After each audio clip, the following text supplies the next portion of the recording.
Nananatiling normal ang sitwasyon ng mga biyahe sa Manila North Port ngayong undas. Tiniyak naman ni Transportation Secretary Jaime Bautista ang maayos na pagpapatupad ng Oplan Biyaheng Ayos 2024. Si Bernard Ferrer sa sentro ng balita, live.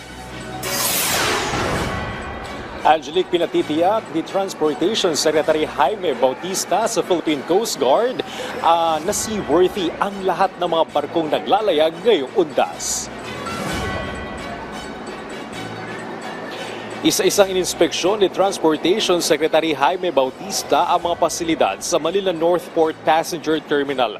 Kabilang dito ang palikuran, clinic, kids playground, prayer room at iba pa. Bahagi ito ng Oplan Biyaheng Ayos 2024 na layuning matiyak ang maayos at ligtas sa pagbiyahe ng mga pasahero sa pantalan. Ikinatuwa ng kalihim ang pinatutupad na seguridad sa pangunguna ng Office of Transportation Security at Philippine Coast Guard. Gayunpaman, may mahigpit siyang bilin sa kanilang mga tauhan. Sabi natin sa Coast Guard, siguraduhin na yung inspection ng vehicle, mga vessels ay tama, no? Sigurado na seaworthy. Ng Office of the Transport Security, no, together with PPA, ang instruction namin ay siguraduhin na secured din yung mga vessels, no? Aminado sa Secretary Bautista na hamon sa kanila ang sama ng panahon kaya nagkaroon sila ng adjustments. May sapat din anyang paghandang ginawa ang iba pang ahensya sa ilalim ng Transportation Department. Patuloy na pinapaalalahanan ng mga pasahero na sumunod sa pinatutupad na panuntunan ng Manila North Port.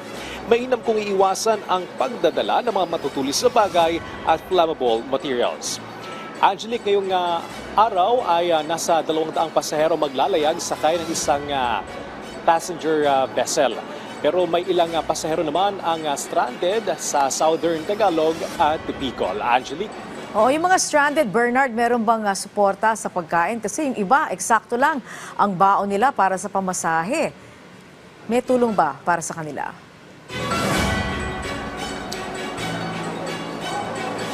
Tama ka dyan, Angelique, yung mga pamunuan ng pantalan ay nagbibigay naman ng pagkain sa kanila.